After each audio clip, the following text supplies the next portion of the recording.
여러분은 결혼 생활에 어려움을 겪고 계시다면 그것은 완전히 정상적인 일입니다. 저는 시어머니 때문에 남편과의 삶이 어려웠습니다.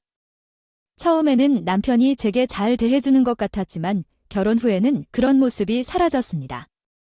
게다가 가장 큰 문제는 시어머니였습니다. 시어머니는 건강에 대한 지나친 염려를 가지고 있었습니다. 실제로 아프지 않더라도 하품하는 것만으로도 응급실을 찾으려고 했습니다. 어머니가 아프다고 말해도 엄살 부리는 것을 멈추지 않았습니다. 가끔씩 그녀의 행동에 대해 당황스러웠지만 이는 한두 번이 아닌 상황이었습니다. 그렇네요. 아가씨는 그런 시어머니의 행동 때문에 정말 고생했어요. 제가 남편과 결혼한 직후에 짐을 싸고 집을 나가버린 상태였어요. 사실 아가씨는 결혼 전에도 나에게 이런 시어머니의 행동을 언급한 적이 있었어요. 언니 정말 우리 오빠랑 결혼할 거야? 내가 걱정돼서 말해. 우리 엄마 진짜 어려운 사람이니까 다른 사람 만나? 내가 내 가족이 이럴 줄 몰랐어. 왜 그럴까? 하고 아가씨는 생각했어요. 아가씨의 말을 듣고 나니 시어머니는 결혼 후 저를 괴롭히기 시작했어요. 오늘따라 몸이 이상해. 폐가 콕콕 쑤신다고 해서 폐렴초기 증상일 거야 라고 걱정을 끼쳤어요. 어머님, 괜찮으신가요? 조회 콕콕 쑤시다니까 분명 폐렴인 듯. 옆집 아줌마가도 기침할 때 폐가 콕콕 쑤신다고 했었는데 폐렴으로 동물하셨잖아요. 죄송하지만 요청하신 내용은 한국어로 작성되어 있습니다. 다시 한번 한국어로 번역을 요청해 주시기 바랍니다. 감사합니다. 아들이 엄마가 아플 때 즉시 병원에 가자고 해주면서 엄마를 챙기는 모습을 보고 딸은 집을 나가버리지만 결혼 전까지 딸은 엄마에게 크게 신경 쓰지 않았다. 여성들은 길러주고 헤쳐주는 정도는 당연한 것이라 생각하는데 그런 독한 구석이 있기 때문에 남자인 아들이 집안일을 돌보는 게 맞다고 생각했네. 딸에게는 남편과 건강을 모두 잘 챙겨야 한다며 권유했어. 남편은 얼굴이나 다름없다는데 그 말 뒤로 언제나 이상한 보양제를 가져와서 내게 주면서 우리 아들 챙겨주는 게 너무 소홀해 보여서 내가 별도로 힘을 써봤다고 했어. 그래서 너도 남편이 가는 길에 헤아려 나가지 말고 극도한 헐떡거림 없는 밥상을 차리지 말라고 했어. 아침 식사를 찍어서 보내주라고 당부했는데 이게 지금 조선시대가 아니라고 매번 이런 잔소리를 듣다 보니 참으로 역겨웠어.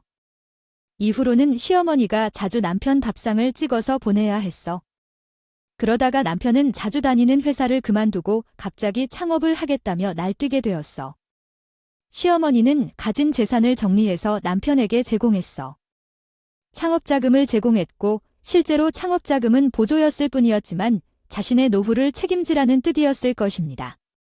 그런데 남편은 그 숨겨진 의미를 알아차리지 못하고 괜히 시골에 있는 친정 엄마를 걸고 거액을 낭비했습니다. 이제 나에겐 아무것도 남지 않았어.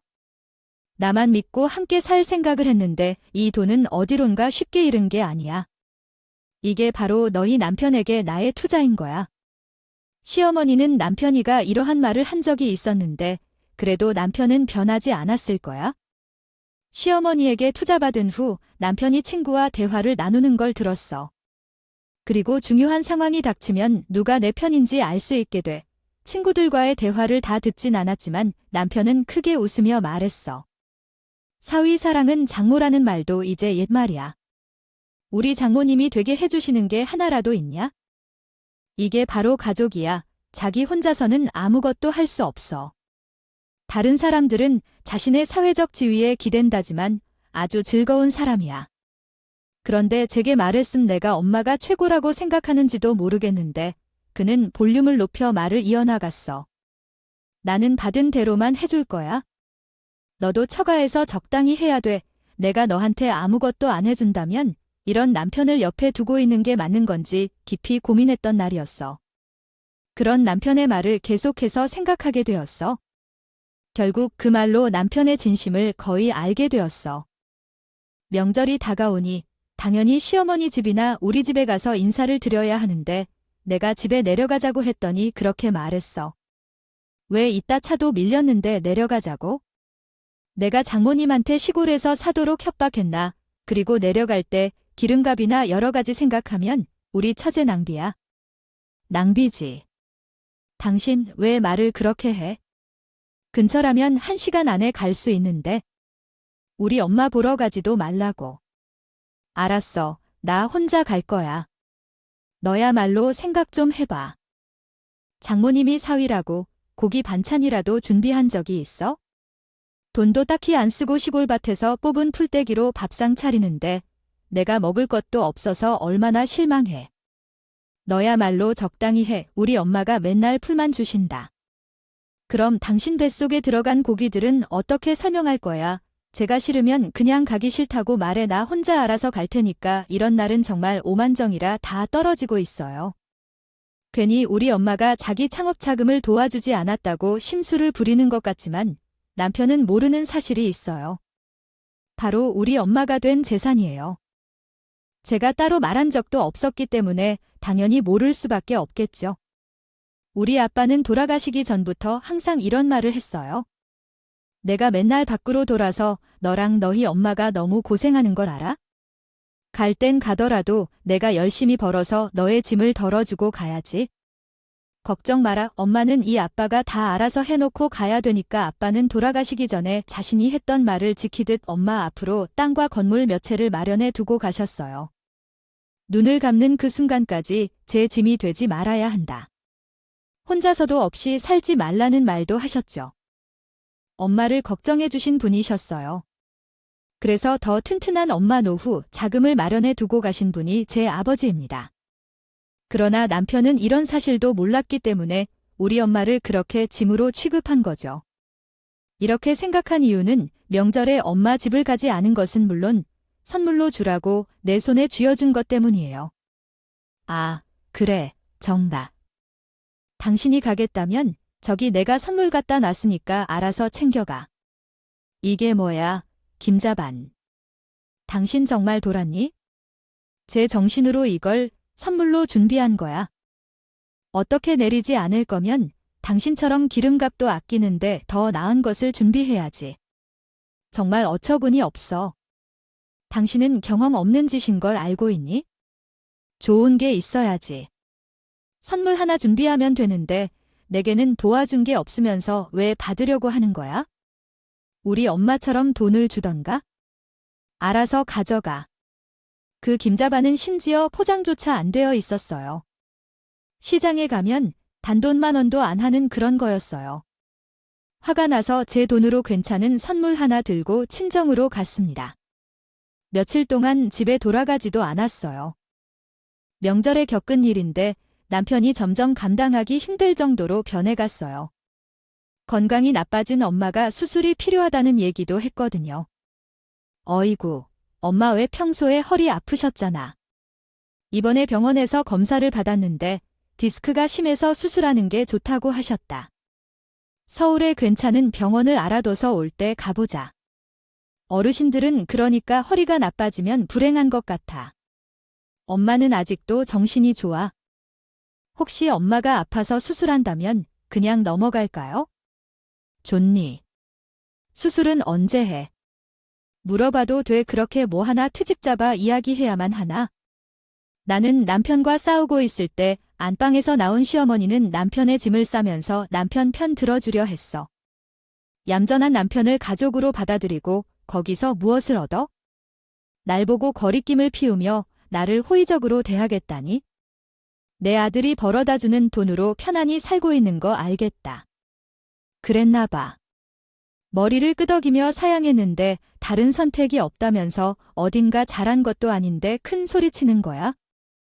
아이고, 혈압이 올라가서 살 수 없다며 헛소리하지 말고 편히 앉아. 나는 다 알아서 할 테니까. 그래, 그냥 더 아들이 잘하는 거 인정해. 응, 당신의 코미디 연극 앞에서 잘해. 두 사람이 서로 솜씨 좋게 주고받고 있네. 나를 왕따 하지 말라고 야단치는 대신 소란을 일으키는구나. 남편, 지금 힘들다고 말해봐. 어렵다는 거 알잖아. 그런데 너희 엄마 아프다고 신경 쓰라는 게 아내란 사람이 할 말인가? 번거롭게 평생을 그러지 말고 여기서 애를 키운다. 나는 너희를 걱정해. 나의 인내심의 한계는 여기까지야. 남편의 말로 마무리하며 화를 내뱉고 말았지. 그만 얘기했어.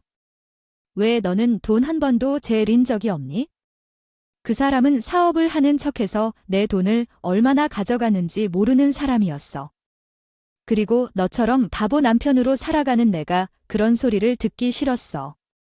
내가 지금부터 엄마를 돌볼 테니까 일부러 우리 남편과 큰 싸움을 했어.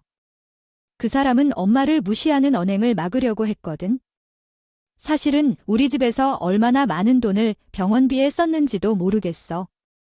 남편의 수입은 다 엄마의 치료비로 모두 소진됐을 정도로 많이 썼었거든. 그래서 현재 상황에서 남편이 집으로 돌아가겠다고 하는 걸 보고 내가 무슨 일이 벌어지는지 알 수 없다는 느낌이 들었어. 그 사람은 내가 너한테 사장 남편으로 만들어주겠다 라는 말에도 이런 식으로 대답하니 너도 이제 한번 생각해보라고 말했어. 내가 지금까지 아무것도 손쓰지 않고 살아왔던 것은 누구 덕인지 되돌아봐. 그건 다 내 남편의 덕이야. 하지만 남편에게 큰 소리를 쳐서 그만 좀 하라고 부탁했어. 그래도 사업을 하는 남편은 열심히 살았어. 돈을 벌어오지 못하더라도 적자라도 아무런 말 없이 살아왔어. 아무리 그래도 이렇게 큰 소리를 내지 마. 제대로 알아야 해.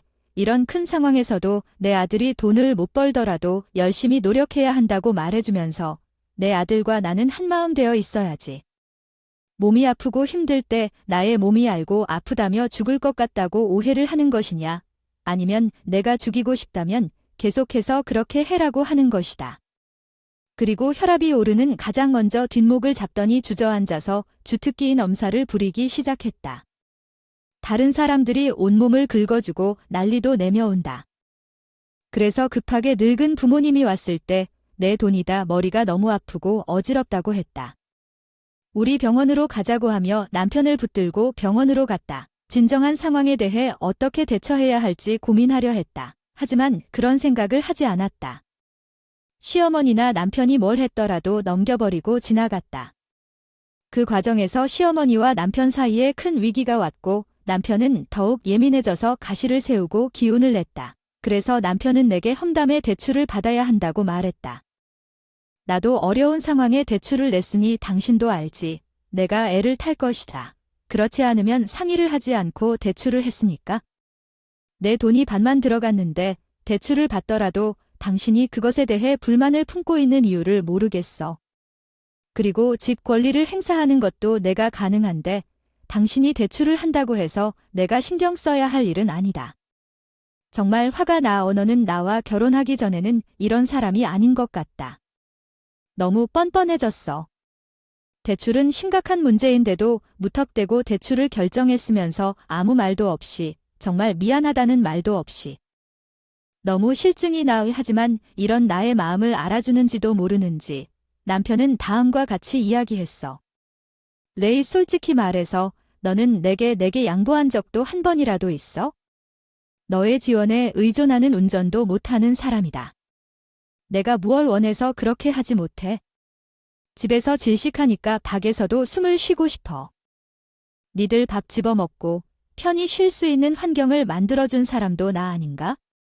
거지라 그럴 수밖에 없다고. 내가 왜 나가서 돈을 번다 하든지 뭔가 당연히 하는 일 아니다. 다른 집 자녀들 이렇게 한다고 하는데 나는 엄마가 준 돈을 모아서 사업하려 했다니까. 이런 상황이야. 너희 엄마가 얘기하고 사위가 그따위로 어떻게 설 수 있지? 그렇다고 이유 없이 넌 엄마한테서 사업 자금을 바라고 나랑 결혼했다고? 우리 집에 돈이 얼마 있는지도 몰라서 넌 그딴 소리를 했나? 사업 자금 어디까지 기다리고 있을 거야? 너도 다른 애들하고 똑같아 되어. 나는 더 열심히 일하고 사업하고 싶어서 넌 결혼하겠다고 말한 거야? 아까움을 줄 때 당신 어머니도 도와줄 수 있는 줄 알아? 가난을 한다면 위로나 돕자고 말해보자. 더 이상 말이 통하지 않아 대화조차 불가능한 느낌에 집을 떠났다. 너무 실증이 나. 하지만 이런 나의 마음을 알아주는지도 모르는지 남편은 다음과 같이 이야기했어. 레이, 솔직히 말해서 너는 내게 양보한 적도 한 번이라도 있어? 너의 지원에 의존하는 운전도 못하는 사람이다. 내가 무얼 원해서 그렇게 하지 못해. 집에서 질식하니까 밖에서도 숨을 쉬고 싶어. 지금 생각해보니 남편은 자기 편을 들어주는 사람, 좋은 말만 해주는 사람을 아내로 삼고 싶어 하는 것 같다. 그런 남편이니 갈수록 지치게 됐고 언젠가는 이혼을 생각할 수밖에 없었다. 충격적인 사건이 하나 터졌습니다. 나에게는 넘어갈 수 없는 문제였죠. 사건의 시작은 이렇습니다. 얼마 전 서울에서 수술을 받은 어머니는 그래도 퇴원하고 4층 어디 얼굴은 보고 가야 마음이 편할 것 같다며 우리 부부가 사는 집에 잠시 들렀다 간 적이 있어요. 그런데 남편은 집에 찾아온 어머니를 노망난 노인에 취급하면서 내쫓기까지 했죠. 이날 가장 후회했던 곳은 어머니 짐을 챙기느라 어머니를 먼저 집으로 보낸 일이에요. 같이 올라가더라면 혼자서 이런 수모를 당하지 않았을 텐데 말이에요. 앞서 말한 것처럼 짐을 챙기고 집으로 올라가는 엘리베이터 문이 집 앞에서 열린 순간 나는 남편의 고함 소리를 들었어요. 아이, 노인네가 너무 많이 난다.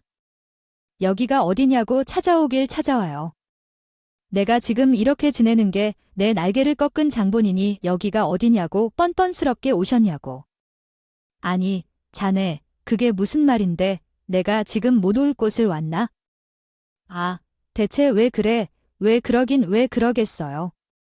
지금 꼴도 보기 싫으니까 당장 돌아가세요. 내가 앞으로 자야 되더라도 절대 연락 안 할 거니까 괜히 나한테 뭘 바라지 마시고요. 이렇게 인사한다고 나한테 못덮고 물이라도 드릴 것 같으세요?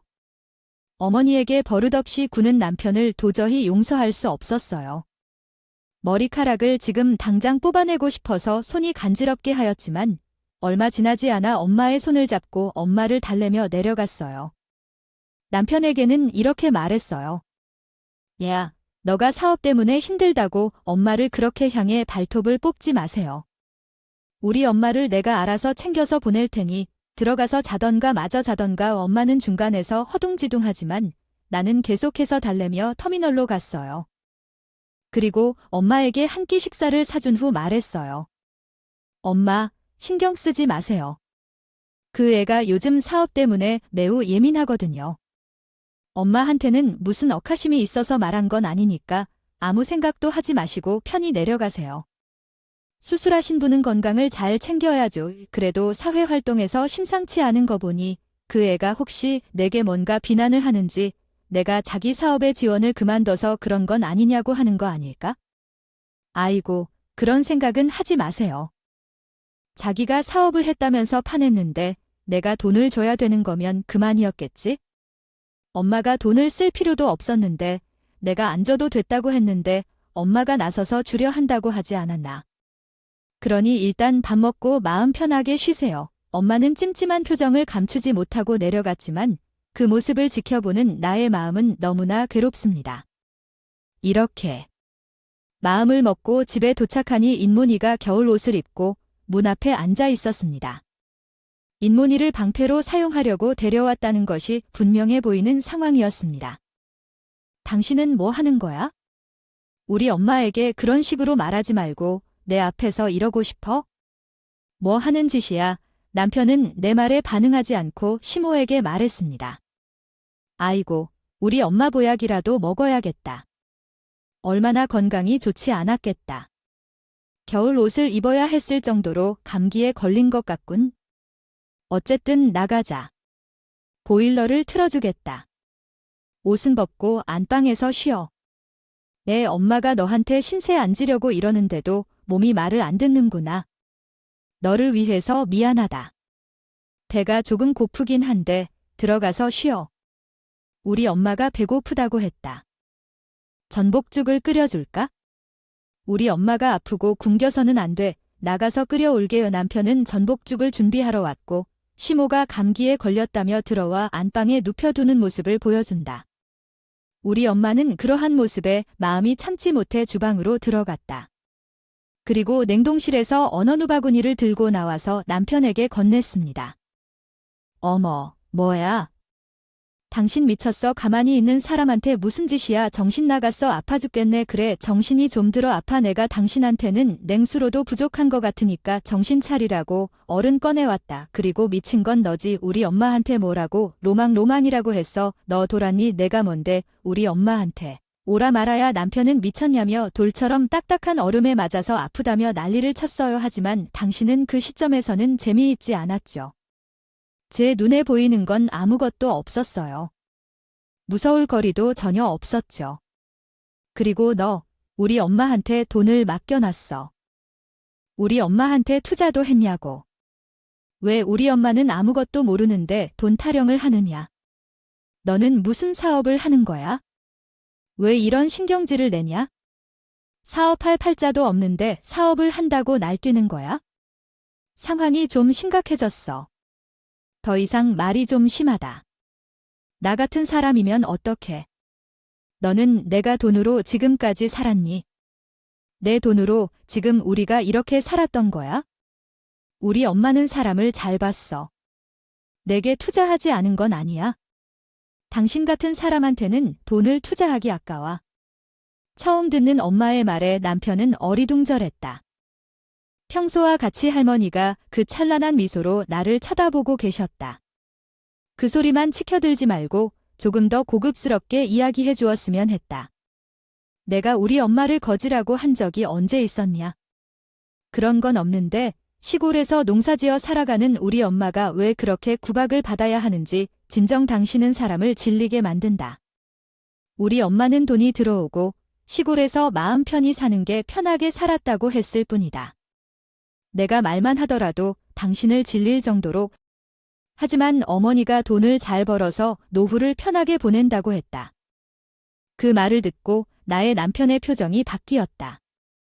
나는 그 남편 앞에서 영 멀리 있어야 할 것이라 생각하며 소리치며 돈을 강요하는 시어머니에게 이야기했다. 어머니, 이제 아들의 능력을 한번 확인해 보세요. 그가 얼마나 잘할 수 있는지. 결국 내조가 잘 돈다고 해서 더 잘 먹고 살 수 있다고 했었지요. 우리가 처음부터 탈탈 털어서 투자했으니 결과를 확인할 시간이야. 그리고 대화를 이어가면서 만약 우리 아들이 실패하면 당신은 면모를 잃지 않겠니? 어디서 모카를 뽑겠다는 거야? 우리 엄마가 돈을 벌어서 어떤지 확인해보길 원하면 우리 아들에게 투자하라는 거야? 난 이미 그 사람과 살지 않을 거야? 그뿐이야. 어머니, 그럼 지금 이제는 괜찮은 곳에 살 길에 조금 있지 않을까? 나한테 딸이 되려나? 그 목숨의 끝에 점점 이야기를 이어가며 명확한 신호를 보낸다. 엄마가 만든 자식이에요. 엄마가 잘 처리하셔야죠. 제가 그렇게 짐을 두고 몸만 나와서 이혼 준비를 시작했어요. 처음부터 돈을 모아놓은 사람이었어요. 남편은 사업을 하겠다고 하더니 제 돈을 날려먹었어요. 결국 이혼하게 돼서 제 속은 시원했습니다. 남편은 말이 많았어요. 이혼하게 된 그날까지도 매달려서 다시 시작하자고 했지만 나는 이미 너란 사람에게 지쳤고 너란 사람이 답답해서 같이 살 수 없겠다고 했어요. 너도 나처럼 편안해야지. 현실에 안 맞춰 대우하지 말아야지. 결국 그 사람은 어떻게 사업을 해야 할지 모르겠는데 전 남편이 파산을 신청한 뒤 망하게 되었어요. 그리고 나는 경매에서 우리 집을 다시 구입했어요. 그 소식을 어떻게 알았는지 전 남편이 나를 찾아 집 근처를 기웃거리며 나를 찾았어요. 마주치면 귀찮으면서도 언젠가는 마주치게 되었는데 그날은 정말로 전 남편과 마주쳤어요. 전 남편은 우리 엄마를 박대하는 것처럼 행동했어요. 나는 집으로 들어가 퇴치했고 전 남편은 물을 맞으면서도 더 매달렸죠. 결국 나는 그를 위로하며 도와줄 의사를 밝혀주었지만 그는 뻔뻔하게 내가 한 것을 기억하지 못했던 거예요. 진짜 그가 그 자리에 있는 것을 당신은 알고 있니? 아주 열심히 돈을 벌어온 사람 아저씨야. 나는 그런 모습을 생각하면서도 조금 도와줄 수 있는 것이잖아. 내가 정말 미쳤어. 지금 내 앞에서 빌어도 빌려줄까 말까 고민했는데 큰 소리를 지르며 너 정말 너 너무나도 너의 엄마와 똑같다고 모양도 행동도 모두 엄마가 왜 그렇게 집을 나가야 했는지 이해가 된다. 다시 말하지만 우리는 이제 아무런 관계도 아니야. 너한테 내 소중한 꿈을 떨어지게 할 일은 없다니까. 내 삶은 너가 스스로 살아가야지만 그런데도 계속해서 내 앞에 서성일 생각에 집 앞을 서성이면서 정말 귀찮게 했어. 경찰서까지 가서 신고할까?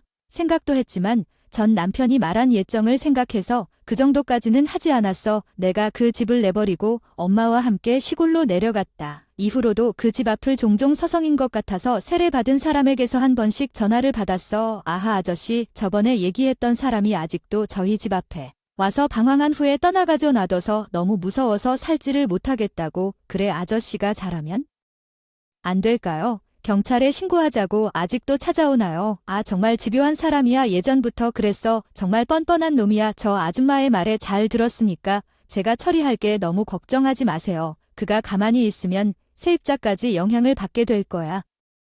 그 소식을 어떻게 알았는지 전 남편이 나를 찾아 집 근처를 기웃거리며 나를 찾았어요. 마주치면 귀찮으면서도 언젠가는 마주치게 되었는데 그날은 정말로 전 남편과 마주쳤어요. 전 남편은 우리 엄마를 박대하는 것처럼 행동했어요. 나는 집으로 들어가 퇴치했고 전 남편은 물을 맞으면서도 더 매달렸죠. 결국 나는 그를 위로하며 도와줄 의사를 밝혀주었지만 그는 뻔뻔하게 내가 한 것을 기억하지 못했던 거예요. 그녀는 귀찮은 행동을 보고는 더 이상은 참지 못하고 직접 전 남편을 찾아가 말했다. 얘야, 언제까지 그러고 살 거야? 그냥 돈 받고 나가. 내가 너에게 위자료를 주는 입장인데 현재 내 모습을 보니 그걸 바라지도 않겠어. 나를 괴롭히지 마. 귀찮게 굴면 경찰에 신고할 거야. 전 남편에게 건넨 돈은 그리 많지 않았다. 그녀는 생각해서 넣은 돈이기 때문에 남의 일로 보지 않았다. 엄마와 함께 시골에서 지내는 시간은 행복했고 그녀는 더 이상 돈에 시달리는 삶은 싫었다. 정화를 할 수 있었고 누군가에게 특히 전 시댁에게 소문이 들리면 다시 찾아와 괴롭힐까 봐 조용히 일만 하면서 살아가고 있어요. 그러던 중 어머니는 안쓰럽게 보일까 봐 걱정돼요. 예전에는 사업 자금도 도와주고 했는데 아무리 그래도 그 사람이 행복하게 살진 않았을까? 그래도 그 사람이 나쁜 사람은 아니었잖아요. 건너편 얘기를 들으니 그 사람이 지금 정말 힘들게 산다더라고요. 이렇게 한 사람 때문에 망가진 것 같아 마음이 편치가 않아요. 어머니, 왜 그래 걱정해요. 그 사람은 어머님한테 돈 받았으면 건물도 내놓으라고 했을 사람이에요. 자기 욕심을 탓하는 거지요. 그래서 어머니는 신경 쓸 필요 없어요. 저는 이제 어머니랑 가까워져서 너무 행복해요. 매일이 정말 행복한 삶이라고 생각돼요. 그러니 많이 걱정하지 마시고 편안히 살아주세요. 어머니께선 제 말에도 전 남편에게 그렇게 대하고 싶었겠죠.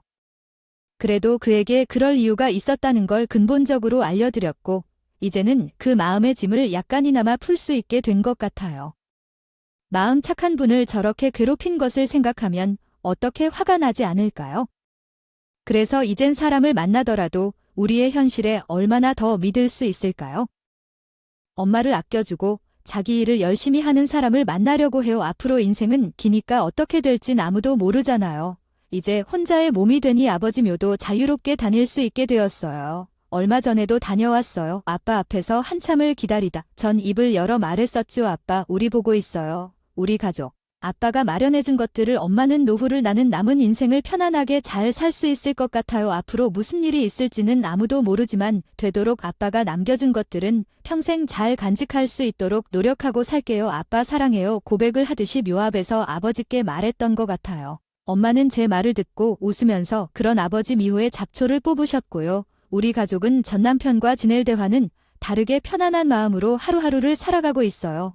게다가 남편과 이혼하고 나서 아가씨에게 이런 문자도 받았어요. 언니 너무 고생하셨어요. 모자란 가족 함께 지내주셔서 감사합니다. 앞으로는 자기 앞가림 알아서 하도록 그냥 내버려 두시고 몸 건강히 지내세요. 조금 안타까운 마음도 들었어요. 아가씨가 집에 지내면서 저와 함께 입을 열었다면 당신이 카페에 가서 이전 거리를 나누어 따질까 해요. 그러니 많이 걱정하지 마시고 편안히 살아주세요. 어머니께선 제 말에도 전 남편에게 그렇게 대하고 싶었겠죠. 그래도 그에게 그럴 이유가 있었다는 걸 근본적으로 알려드렸고, 이제는 그 마음의 짐을 약간이나마 풀 수 있게 된 것 같아요.